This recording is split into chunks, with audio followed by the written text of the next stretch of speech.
Olá, boas-vindas ao Gente Saúde, o podcast para líderes de RH, focado em descobrir os desafios e as tendências que moldam o mundo da saúde corporativa. Por aqui, recebemos convidados para uma troca de insights e experiências estratégicas sobre saúde e bem-estar corporativo. Olá pessoal, tudo bem? Bem-vindos a mais um Gente Saúde, o podcast da Pipo focado em temas relevantes para RH. Eu sou a Manuela Mitchell, sou CEO e cofundadora da Pipo, sou a host do podcast e bem-vindos a mais um episódio. Olá, hoje eu tenho um convidado aqui muito especial que é o Herman. É mais do que uma pessoa que eu admiro enquanto profissional de benefícios, compensation, total rewards, os nomes evoluídos. Eu acho que eu admiro muito uma coisa em você, que é sempre estar querendo buscar conhecimento novo e se manter como um profissional conectado dentro dessa área. Então é um prazer enorme te ter aqui. Bem-vindo. Legal, muito obrigado. Prazer. Prazer em estar aqui. Acho que recebi esse convite, acho que foi no LinkedIn, a gente já se falava no WhatsApp, recebi esse convite, fiquei super contente. E contei para minha esposa e tal. E aí foi interessante que eu falei, bom, eu gosto de falar de vários assuntos, eu gosto de ouvir de vários assuntos, então é bom ter um bate-papo também para a gente trocar e sempre tocar. Acho que por um tempo eu fiquei talvez olhando um pouco as coisas mais para dentro da empresa, como que eram, e eu tive depois esse estalho de, não, vamos olhar um pouquinho como que as outras pessoas estão fazendo e tentar melhorar, né, cada dia. Boa. Primeiramente, o sotaque colombiano, mas eu moro aqui já há uns 10 anos no Brasil. Morei minha infância, a vida inteira na Colômbia, meus pais são de lá, a família é de lá. Sempre gostei muito de tecnologia, eu sempre fui uma criança nerd, então Star Wars, Senhor dos Anéis, todas essas coisas eu sempre gostei. E naquela época, minha família nunca foi de uma família de grande renda, então sempre as coisas eram super apertadas e as pessoas, amigos, conhecidos, que meu tio, minha mãe, todo mundo tinha, eram engenheiros e coincidencialmente eletrônicos.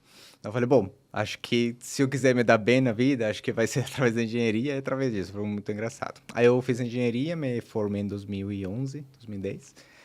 Nessa época, o mercado de trabalho colombiano não era muito bom para a engenharia, então e paralelamente a isso, eu entrei na ESEC, uma organização sem fins lucrativos que trabalha com intercâmbios. Aí eu comecei a trabalhar na ESEC, na Colômbia, inicialmente. Comecei a ter cargos full-time dentro da ESEC, então fui para o Egito, morei um ano no Cairo. Que legal. Caos. Mas foi muito bom, foi minha primeira experiência internacional, assim, eu fiz o passaporte para conseguir viajar. Então fiquei um ano no Egito, trabalhando com recrutamento e seleção. Depois vim para o Brasil fazer esse mesmo trabalho. Então fiquei em São Paulo um ano, morei em uma casa com 17 pessoas, a gente morava e trabalhava junto. Não recomendo, não façam. Mas foi uma experiência muito boa, muito intensa. São os amigos da minha vida, a gente padrinho do casamento do outro, essas coisas. Depois desse ano eu fui e fiz meu intercâmbio na Índia. Morei em Mumbai, trabalhando ainda com recrutamento e seleção. Que legal.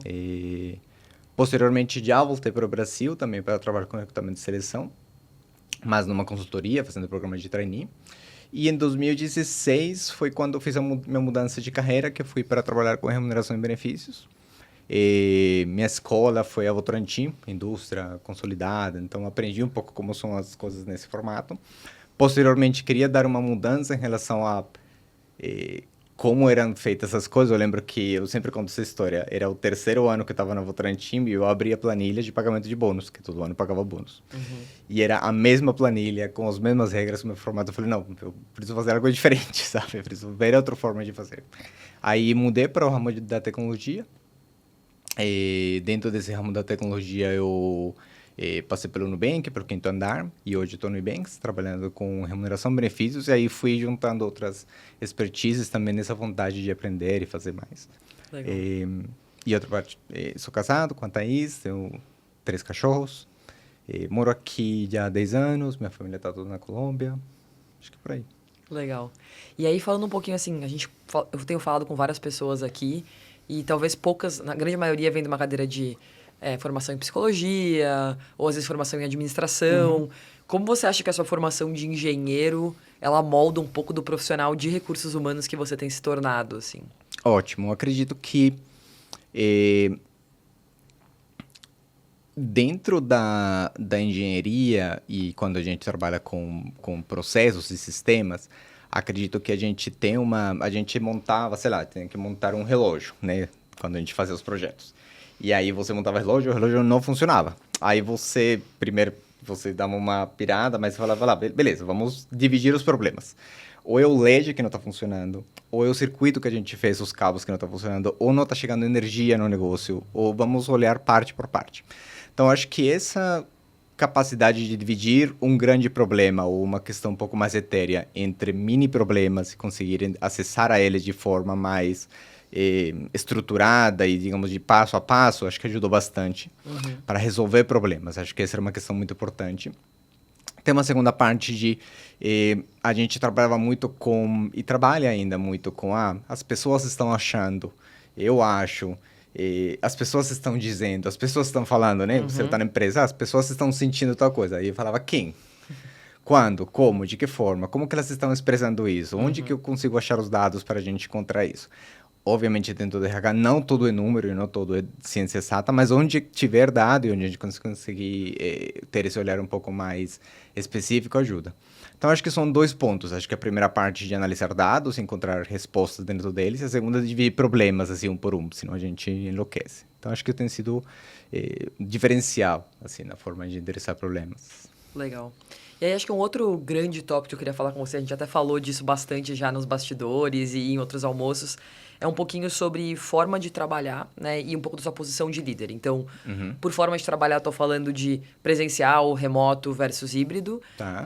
E líder, estou falando de como liderar pessoas nessas diferentes formas de trabalhar, né? Então, o que você tem visto um pouco sobre líderes e formas de trabalho, né? Então, sair de um ambiente remoto, ir para um ambiente híbrido. Você acha que as habilidades para liderança mudam nesses contextos? Eu acredito que cada um dos contextos demanda diferentes capacidades de liderança, diferentes skills dentro do que a gente olha como liderança, né? Então, tem um pool gigante de skills, aí você, para esse aqui eu preciso 1, 2 e 3. Acho que isso sim acontece. E, ao mesmo tempo, quem não está preparado para ser líder ou está muito no início da liderança vai sofrer tanto no presencial como no remoto. E quem tiver já... E aqui é muito importante a gente olhar quem é bom líder ou mau líder. Quem está começando, quem está aprendendo, quem ainda não viveu realmente os desafios, não vai se dar bem tanto um como o outro. E quem já teve uma jornada um pouco maior, um pouco mais longa, mais aprendizados, inteligência emocional muito maior, vai conseguir se dar bem como líder, tanto no presencial como no híbrido. Então, ou no remoto. Então, acredito que partindo dessa premissa, que ambos precisam estar preparados, ambas pessoas precisam estar preparadas para a posição de liderança, acredito que quando a gente olha para ambientes remotos, existe um trabalho de geração de confiança muito maior. Né? Eu preciso confiar que você está fazendo o seu trabalho, eu como líder, né? Preciso confiar que você está fazendo o seu trabalho, que você está fazendo da melhor forma possível. E a pessoa também, quando ela é liderada, ela precisa confiar que eu estou aí para ajudar que o trabalho seja feito da melhor forma possível e que eu não estou procurando ver se a pessoa está trabalhando ou não. Né? Que às vezes tem essas duas coisas, a paranoia de ser observado e a paranoia de ser que eu estou observando muito, né? Então, acho que faz parte, assim, desse processo de você gerar esses canais de confiança e comunicação constante, assim. Explicar por que tem uma entrega para fazer na sexta-feira. Vamos conversar na quarta para ver como que ela tá. Tipo, e eu tô vendo na quarta não para ver se você está trabalhando, mas para a gente fazer um check-in e entender se estamos no caminho certo, o que a gente estava querendo fazer e o que está na minha cabeça que precisa ser feito também está na sua, vamos combinar. E se a gente precisa falar na quinta de novo para a gente tirar os últimos detalhes, vamos conversar. Então, acho que confiança, tanto de um lado como do outro, porque senão as pessoas vão enlouquecer, né? Tipo, você achando que a pessoa não está trabalhando, a pessoa achando que você está revisando muito, e aí não casa, assim, as coisas não saem, né? E você tem hoje um escopo que é global, né? O que é super interessante, mas também super desafiador, assim. Quais são um pouco as suas filosofias de liderança nesse contexto, né? E como que você tem criado pontes com essas pessoas no sentido de conseguir desenvolvê-las, conseguir ser um líder que é um líder inspirador para elas e etc. Bom, no início do caminho também acredito que tem muito aprendizado a ter e muitas coisas para melhorar, mas até agora acredito que Um dos principais pontos é comunicação constante, que eu te falei. Então, rituais semanais, rituais mensais de conversa. Acredito que as pessoas precisam entender como estão indo e se estamos indo no caminho certo. Então, esses rituais é algo que, quando eu comecei a ter uma posição de liderança, eu percebi que o trabalho que eu gastava em planilhas, em reuniões, em processos, era muito menos. Então, sobrava um espaço. E aí eu depois percebi, não está sobrando esse espaço, agora eu preciso utilizar em fazer acompanhamento, em fazer one-on-one, em fazer, documentar as coisas e fazer planejamento. Então, dentro desse espaço, eu acredito que rituais de feedback, rituais de comunicação são muito importantes, tanto semanal das coisas da semana, ou mensal, que é para a gente olhar feedback e carreira, os check-ins de projetos que a gente tem que fazer. Então, acho que essa é uma parte importante dentro desse perfil de liderança. O segundo que eu tenho agora, que eu sou líder de líder, que também é uma chave diferente que você faz no momento, né? Você tem uma pessoa analista embaixo que não está performando, alguma coisa assim, ou estagiário, sei lá. E você quer agir, né? Você quer resolver. Mas não, a pessoa precisa aprender e passar por isso, né? Então, eu acredito que dentro desse sentido é muito interessante. Eu acho que são 2 pontos. O primeiro é conseguir colocar essas pessoas que são novos líderes, ou talvez especialista, pessoa que já está num lugar de senioridade maior, num lugar de senso de dono e de responsabilidade maior. Que as pessoas normalmente, e aí eu estou falando das pessoas que eu já liderei ao longo dos anos, sem colocar nome e apelido, né? Mas a gente coloca dentro dessas pessoas, elas trabalham num formato em que eu faço um trabalho, né, técnico, seja o que for, preparo o material e meu chefe vai revisar e depois meu chefe vai trabalhar nele e mandar para o chefe dele. E aí, quando essa pessoa vai virando líder e vai virando uma pessoa que já é uma entidade dentro da organização, eu já começo a colocar, bom, esse PPT que você está me enviando, obviamente eu vou olhar por cima, mas é o PPT que o CEO vai tomar a decisão sobre a gente fazer ou não bônus, faixas salariais, seja o que for, né, dentro do assunto. Então, acho que esse empoderamento de falar, olha, o que você está fazendo aqui é realmente o que o CEO vai ver. Então, tanto tem uma parte de pressão, mas tem uma parte de entenda que preciso que você coloque o máximo de carinho, detalhe, profundidade, porque o nosso trabalho aqui vai estar refletido nesse processo. E o impacto da decisão que vai ser tomada com base nesse material é o impacto da empresa inteira. Então, isso tem ajudado, assim, se colocar num lugar da pessoa, não, às vezes eu pedi uma coisa e a pessoa me manda uma planilha. Eu falei, não, precisa entrar um pouco mais, precisa colocar você como um dono do seu projeto e da sua carreira. Então, acho que esse é um ponto que tem sido bem importante. E o segundo, quando a gente fala nessa questão de qual o passo que cada pessoa está dentro desse lugar de liderança, acredito que nesse desenvolvimento de líderes, existe um ponto em que é necessário deixar as pessoas tomar decisões e errarem. Né? Acho que tem sido um aprendizado. Assim, obviamente, você tem uma gestão de risco, tem umas decisões que eu falava para minha equipe no quinto andar, eu falava, eu não tenho uma strong opinion disso. Né? Porque ela chegava, eu tenho opção A, opção B, qual que você quer? E eu falava, olha, eu não tenho uma strong opinion, então façam o que vocês entenderem melhor. Obviamente, tem decisões que eu entro e falo, não, vamos para aqui, para lá. Mas era interessante, assim, que eles querem levar algo para você, tomar a decisão, e falar, não, essa decisão é sua.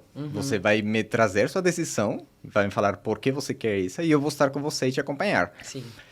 Se alguma decisão é muito drástica, num lugar muito longe do que a gente fala, obviamente você vai corrigir. Mas acho que essa dorzinha de você, não, talvez não dê certo, mas a pessoa precisa passar por não dar certo.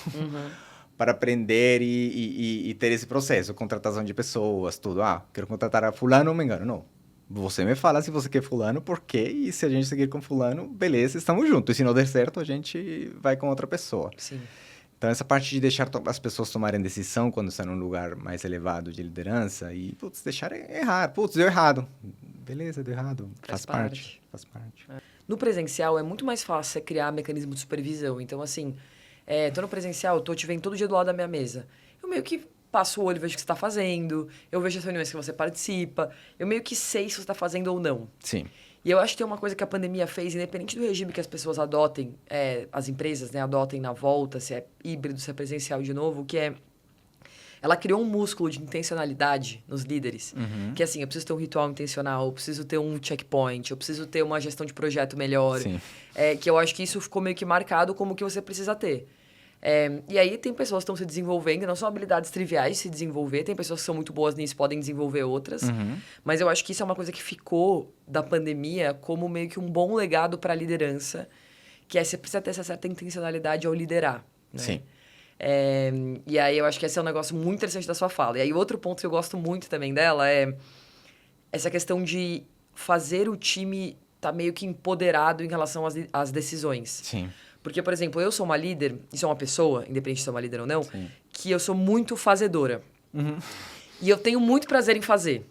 Então, por exemplo, às vezes eu pego uma lista de to-do e eu começo a ver o que eu tô fazendo e aquilo me dá um certo prazer. Sim, é um prazer. E aí eu começo... E aí, isso vai acontecer? O que é meio que a consequência disso, né? Eu vou gerando um certo desempoderamento do meu time que às vezes eu preciso me recuperar. Porque eu fico tão ansiosa em fazer e ver as coisas andando que às vezes eu vejo que uma pessoa tá demorando e eu vou lá e faço por ela. Sim. E em coisas pequenas, por exemplo, o escritório da Pipo, o ar-condicionado quebrou. Eu avisei a pessoa de facilities. Ela não arrumou no primeiro dia, vai dar o segundo, eu vou ligar pra pessoa do ar-condicionado e falar, aparece aqui porque eu não aguento mais. Ah, você já vai direto. E Sim, aí, acontece. eu começo a ver que as pessoas começam a depender de mim. Entendi. Tem uma questão da dependência que você quer tirar. Acredito que quando você faz as coisas e elas ficam bem, existe um prazer ainda mais pessoal. Sim. Uma vez, eu lembro, há pouco tempo, eu mandei uns materiais para o conselho de um projeto que eu estava trabalhando com a Paty, com minha chefe. E aí, acho que eles deram ok no e-mail. Tipo, não, tá ótimo, beleza, ok. E, tipo, eu senti um prazer, sabe? Nossa, eu sou muito foda. Cara, eu sou muito foda, sabe?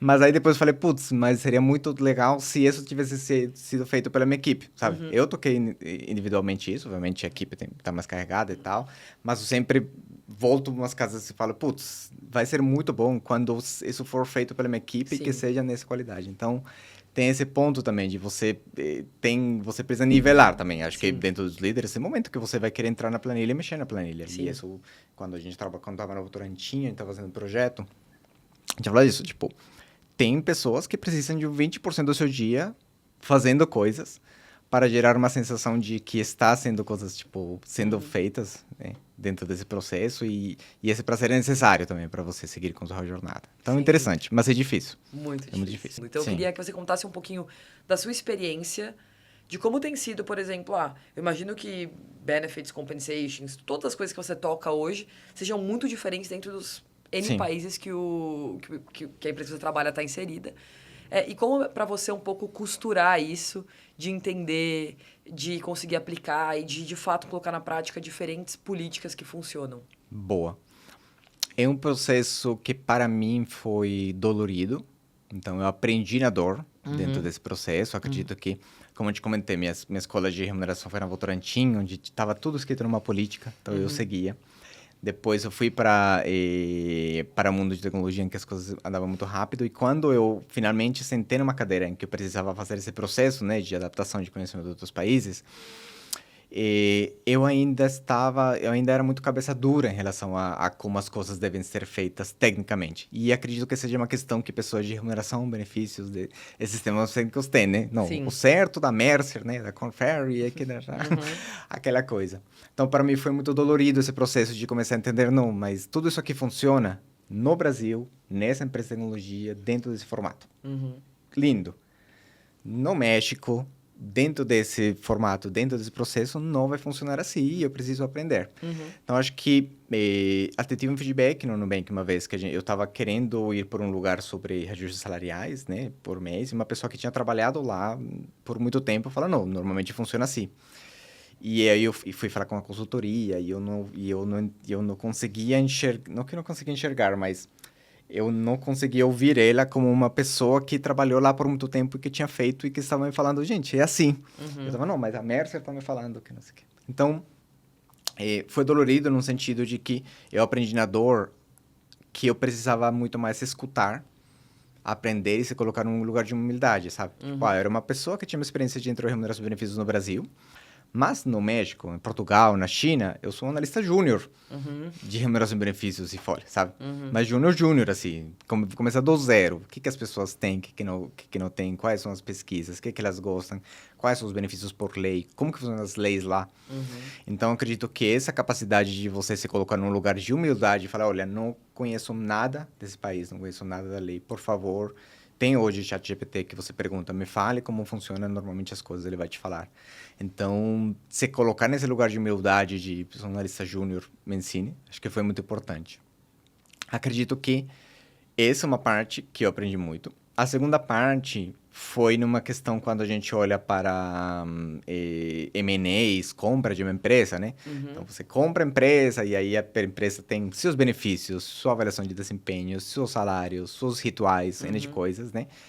E a gente olhava normalmente, e muito mais quando a gente compra a empresa, aí junta as duas coisas, né? Comprar a empresa e comprar a empresa que está fora.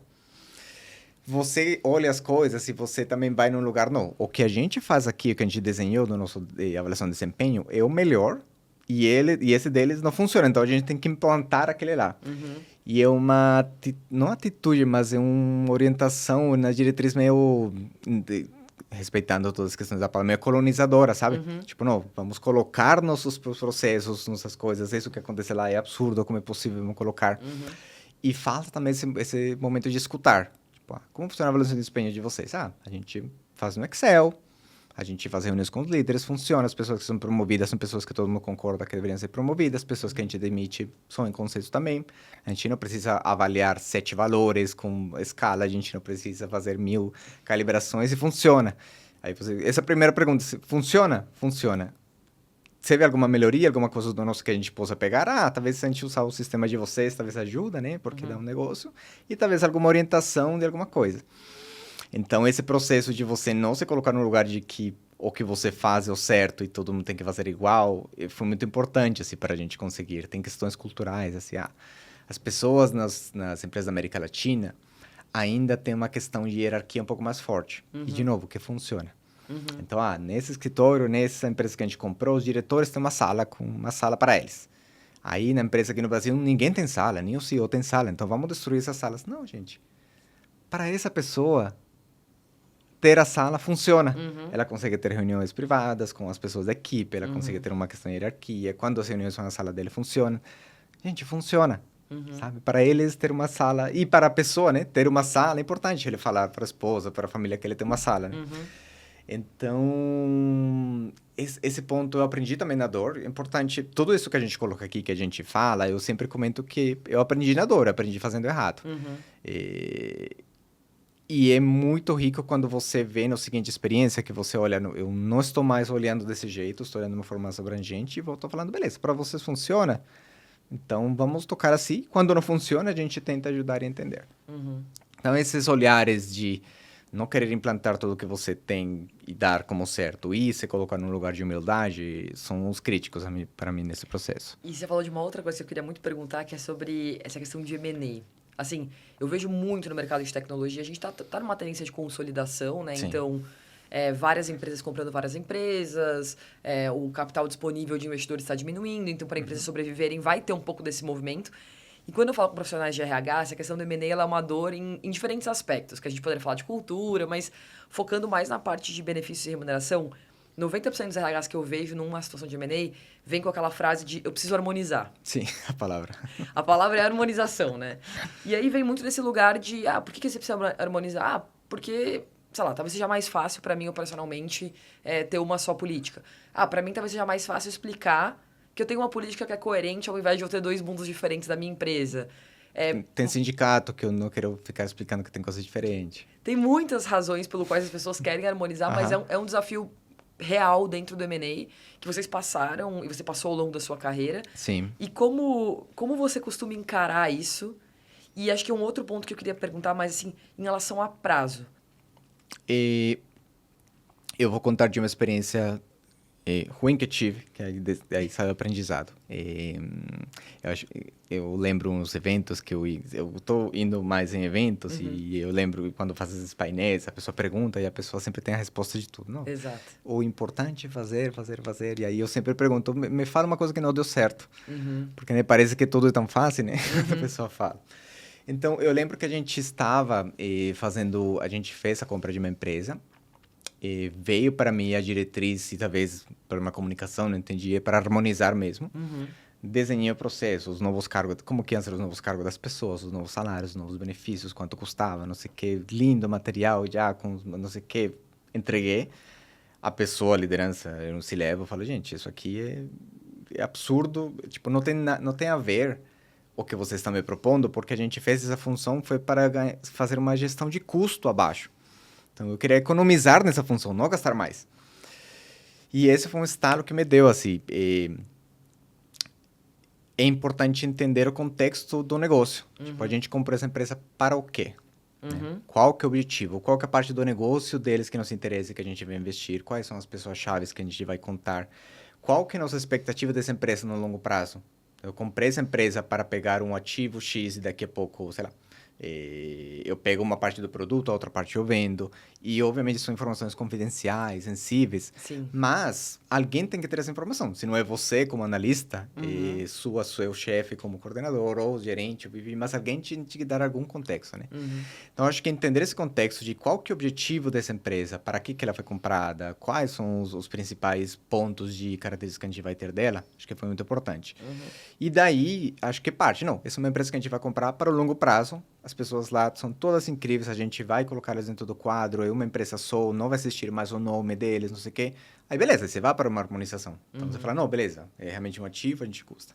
Não, é uma empresa que a gente vai pegar uma parte do produto, mas se a gente quer ter o custo mais baixo, a gente comprou essa empresa nessa cidade, especificamente, porque lá, realmente, o custo de vida é mais barato, então o custo de mão de obra é mais barato. E quero que ele se mantenha assim. Então, você não fica pensando, você já trabalha muito mais na sua defesa trabalhista, de por que é diferente, você gasta seus recursos lá. Então, eu acredito que esse é o principal aprendizado que eu tive, porque eu me dei muito mal, porque eu não tinha esse contexto. E eu desgastei horas do trabalho da minha equipe, estresse da minha equipe, trabalhando no projeto, que, gente, era para ir no outro caminho. E, às vezes, também, acho que dentro de recursos humanos, temos uma questão que... estou colocando. A gente... às vezes precisa desligar assim, a parte em que você pensa muito nas pessoas e olhar para todas são organizações que visam dar um retorno financeiro aos shareholders, né? E esse retorno financeiro se dá por um aumento de receita e uma diminuição de custo. Então, tem esse momento em que você fala, beleza, isso aqui não é o ideal, não que não é ideal, mas se a estratégia é redução de custo, eu não vou conseguir colocar esse benefício legal que tem esses empregados dentro desse. Eu não vou conseguir fazer um super reajuste salarial de tabelas salariais para as pessoas, porque não é estratégia. Eu vejo muita gente, às vezes, que quer fazer uma tabela muito de equivalência, muito purista, assim. Tipo, aquela pessoa é gerente ali, uma gerente aqui e ganha tanto. Sim. Mas, assim, principalmente no ambiente de tecnologia, às vezes nome de cargo pode dizer tão pouco, né? Porque, assim, o que é uma gerente aqui? Uma gerente aqui é uma pessoa que tem essas habilidades. Sim. E aí, quando você vai olhar para esse contexto... aquela pessoa, na verdade, era uma coordenadora ou uma analista sênior nesse contexto dessa empresa. Tá tudo bem. E aí tem uma outra parte que eu acho que a gente também tá ganhando mais conforto como ecossistema de tecnologia, que é tratar os colaboradores como adultos e ter conversas mais difíceis, do tipo, olha, o seu cargo lá era gerente, nesse contexto dessa empresa fazia sentido, mas a partir do momento que você faz parte desse contexto aqui, a gente enxerga como uma pessoa coordenadora. Isso para você tem baixíssimo impacto, no sentido que não vai mudar sua remuneração, não vai mudar seus benefícios, mas vai mudar o seu cargo para que ela consiga garantir coerência do todo. E aí talvez essa pessoa ela vai ter um amadurecimento pessoal de entender que talvez o nome do cargo era muito mais ego do que da perspectiva prática ele dizia alguma coisa sobre o que aquela pessoa fazia ou deixava de fazer, sabe? Sim. E aí vem uma questão do que eu te falei da nossa vontade de a gente normalizar tudo e padronizar, né? Nesse contexto, essa empresa dava dinheiro porque essa pessoa que era chamada de gerente, ela performava muito bem porque ela virou gerente. E para ela é importante ser chamada de gerente, né? Então, também tem isso. Tipo, putz, se esses nomes desses cargos funcionam lá e a Exato. empresa dá dinheiro e funciona, precisa realmente a gente ir lá e trocar o nome do cargo? Dá pra gente viver com essa discrepância por um tempo? Aquilo que você falou, né? 90 dias, 18 horas.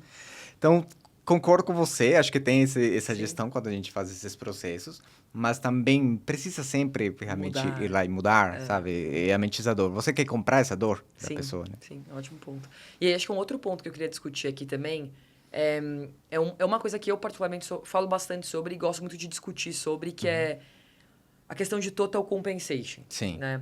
Que é, quando você vem num contexto dos Estados Unidos, principalmente, a gente olha que total compensation nos Estados Unidos significa tudo que a empresa te dá. No ano. Em um ano. Então, assim, o quanto você ganha de fixo, o quanto você ganha de variável, o quanto você ganha de estoques, o quanto você ganha de plano de saúde, o quanto você ganha de meal allowance lá no contexto dos Estados Unidos, etc. Sim. E aí você vai falar, ó, você vai ganhar $120 mil esse ano. Aqui no Brasil, a gente ainda tem uma cultura muito de remuneração tá atrelada a salário. Sim. Em algumas posições já variável, né? As pessoas já enxergam isso como parte, principalmente em posições que estão muito acostumadas a ganhar variável. Então, sou um vendedor. Sim. Eu já estou mais acostumado a olhar o meu total compensation como essas duas parcelas.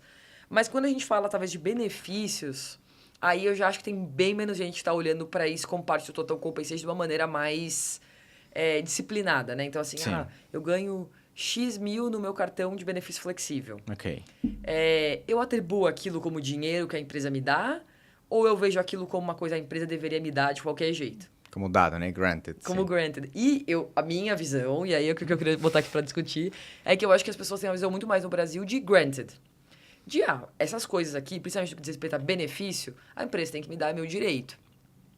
E aí, às vezes, quando elas vão olhar, por exemplo, uma oferta contra uma outra oferta, por elas não colocarem essas coisas em conta, às vezes elas tomam decisões até ruins para a carreira dela. Pode ser. Num cenário extremo. Sim. E aí, o que eu tenho, assim, falado um pouco, né, com outros profissionais e etc., eu falo, a gente está num momento de plano de saúde subindo muito agressivamente. Quando a gente olha para essas parcelas que constituem esse total comp teórico. Sim. E a gente tem que começar a mostrar para as pessoas o quanto aquilo custa, o quanto aquele benefício vale. E a gente tem que começar, talvez, falar mais esse conceito de total comp de maneira mais madura, assim, no ambiente de tecnologia, que é, olha, se eu pago plano de saúde para 4 pessoas da sua família, isso significa que eu estou investindo... Sim. 7, 4 mil reais, 8, às vezes, dependendo do salário, 8 mil reais em você, nesse benefício, assim. E aí eu queria pegar um pouco da sua visão, que pode ser totalmente contrária à minha, sobre como o Total Comp é visto no Brasil, se você concorda com as minhas afirmações ou não. E se você acha que a gente está num momento, assim, de eventualmente começar a ver esse conceito de Total Comp ser mais emplacado aqui no Brasil, de pessoas mostrando mais isso para os funcionários, o que você tem visto? Vamos lá. São vários olhares dentro do assunto. O primeiro que eu consigo enxergar é que quando a gente olha para essa comparação que você faz, nos Estados Unidos você olha assim, no Brasil ainda estamos olhando assim. Conversa um pouco com o que eu comentei anteriormente. Para o Brasil funciona olhar assim, e para os Estados Unidos funciona olhar assim. Não tem tipo quem está certo ou errado. Sim, acho que culturalmente tem algumas diferenças que a gente precisa entender. Então acho que esse é o primeiro ponto. O segundo ponto dentro dessa discussão acredito que deve existir uma intencionalidade maior das equipes de RH para conseguir dar visibilidade maior às pessoas sobre o investimento traz o custo, né? Quando a gente fala de pessoas. Como que isso é traduzido é impactado na vida de cada uma delas. Sim, deve existir, e acho que a gente peca muito dentro desse processo de a gente conseguir mostrar o real valor, né? Tipo, eu lembro quando a gente fazia onboarding, o plano Sul-América, especial 100, não sei o quê, e vai para o seguinte benefício, aí a gente falou, gente, não, vamos lá. Sul-América, que é um plano ótimo, tipo, tô fazendo aqui propaganda, não sei se pode. Mas assim, quando a gente colocava, não, é um plano bom, com um reembolso X bom, com uma rede boa. Normalmente as empresas dentro do nosso setor não têm esse benefício para todo mundo. Então, sim, tem essa intencionalidade de você fazer esse processo. E, ao mesmo tempo, dependendo da posição das pessoas e da senioridade delas, seu discurso ele vai ter mais ou menos força, ou ele vai ter um impacto maior ou menor. Então, quando você olha para uma camada de público mais operacional ou mais júnior, há coisas que você não vai conseguir vender de uma forma tão uau, né? Tipo, você fala de equity, vamos imaginar que você colocar equity para seus investimentos mais juniores. Putz, a pessoa está no começo da carreira, tipo, ela não vai... Não é no momento dela de ela comprar a sua ideia da People Saúde e falar, putz, a People Saúde vai ser a maior corretora do Brasil, que é o que você quer ser, imagino. Ela ainda não vai comprar essa ideia, ela está no seu primeiro emprego. Para ela é importante o VR ser alto, para ela comer no final de semana e um salário bom para ir no show, sei lá. Aí você tenta vender um total comp de equity para ela falar, legal. Sim, legal, mas não é minha vibe, né? Você pega executivos, talvez, um lugar de executivos um pouco maior e você tem uma parte, sei lá, de benefícios um pouco mais parruda e um equity não tão bom, por exemplo.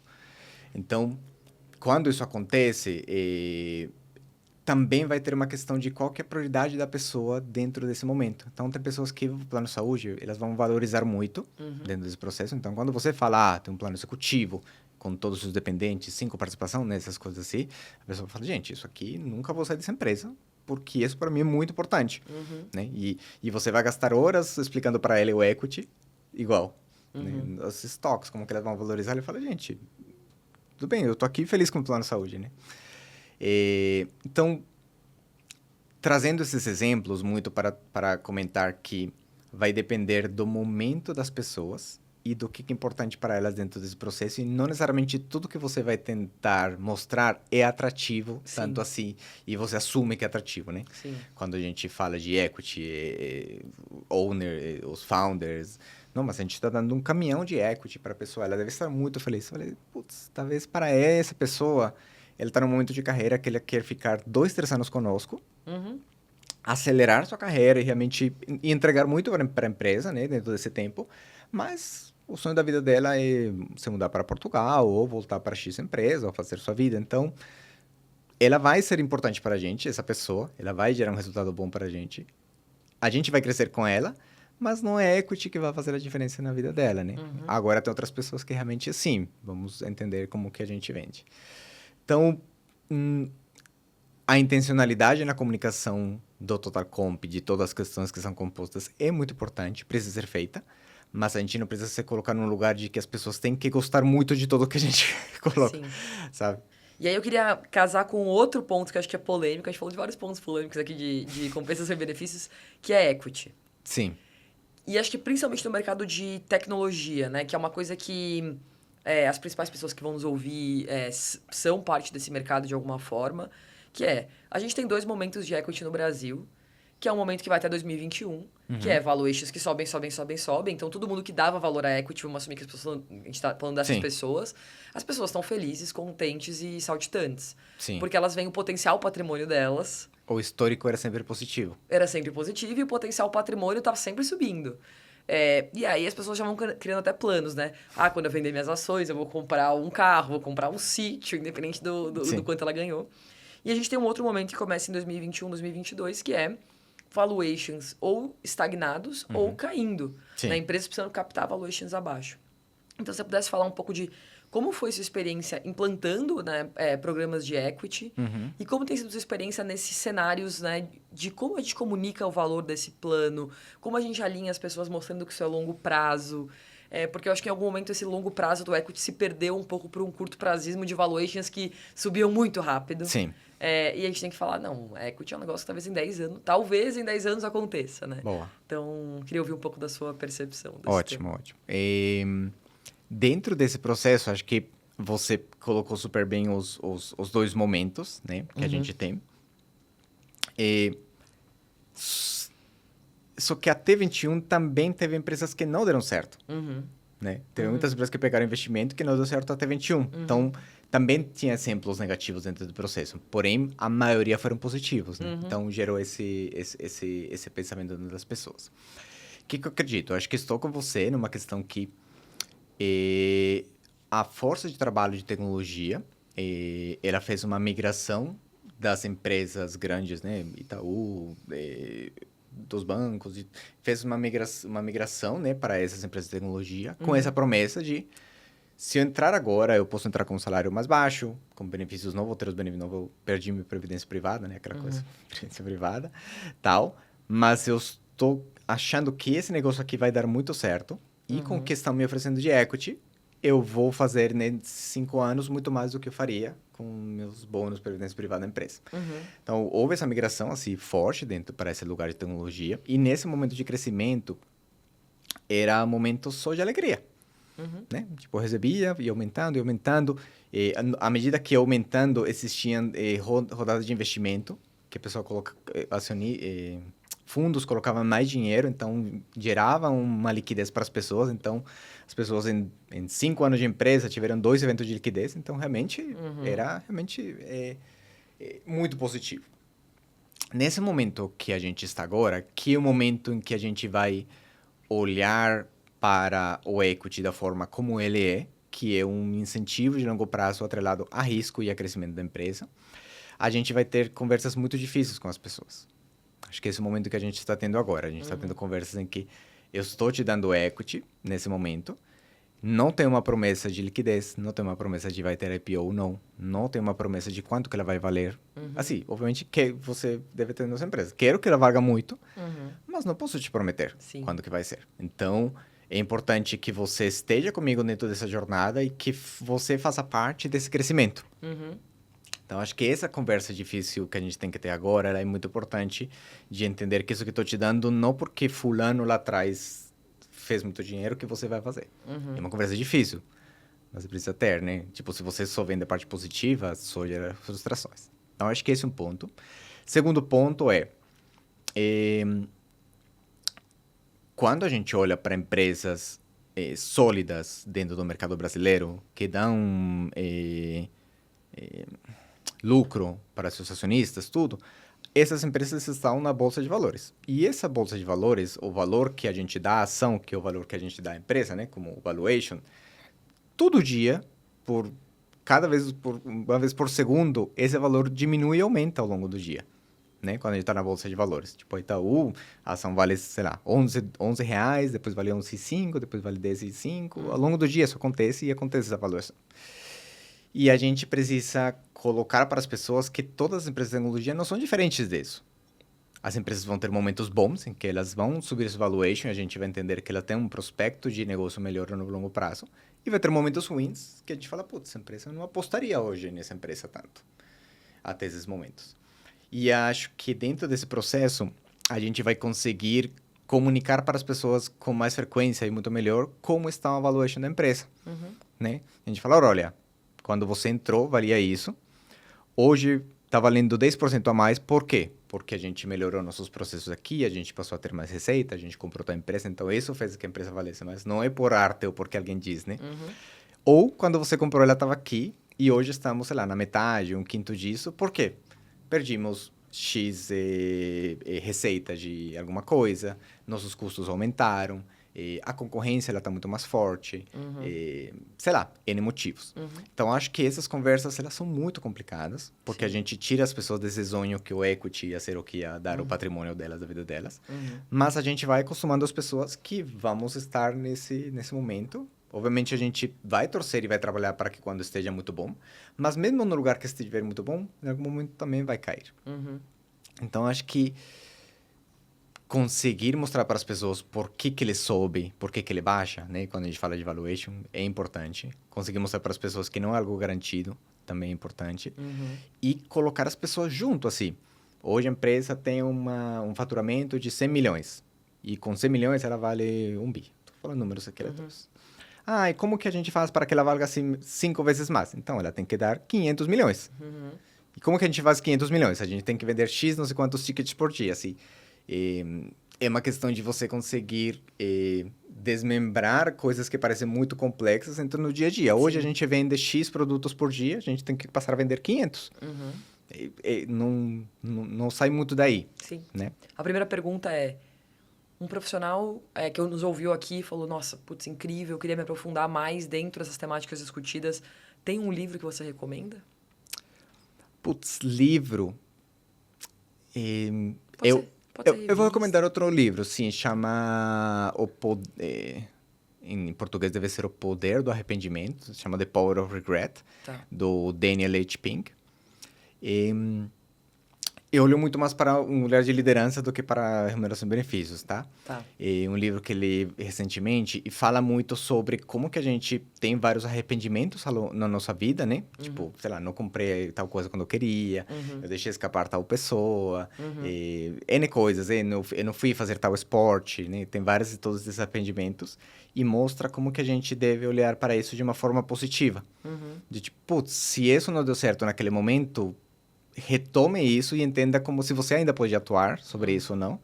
E se não puder atuar, então quais são os aprendizados que você tira disso daqui para frente. Legal. Então, muito legal, muito legal. Eu li ele, acho que em 3 dias, uma coisa assim. Então, muito bom. E recomendo para as pessoas nessa posição de liderança, assim. Que tudo que eu te comentei, todas as coisas que eu aprendi na dor. Então, me arrependo de algumas decisões que eu tomei, me arrependo. Mas estou tentando entender, beleza, o que eu aprendi dessa decisão e que dá para colocar para frente. Que legal. E aí a segunda coisa que eu queria te perguntar é alguma pessoa, né? Pode ser um influenciador, pode ser uma pessoa de RH, etc. Que você recomenda que as pessoas sigam, caso elas queiram aprender mais sobre RH, compensation, benefits, rewards, o que você Boa. acha?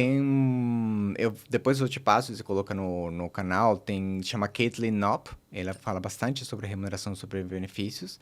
Tem outra que chama Lides Libernudade, um nome também estranho. As duas são estadunidenses, uma trabalha com consultoria e a outra ela é CEO de uma empresa de tecnologia para compensation. Que legal.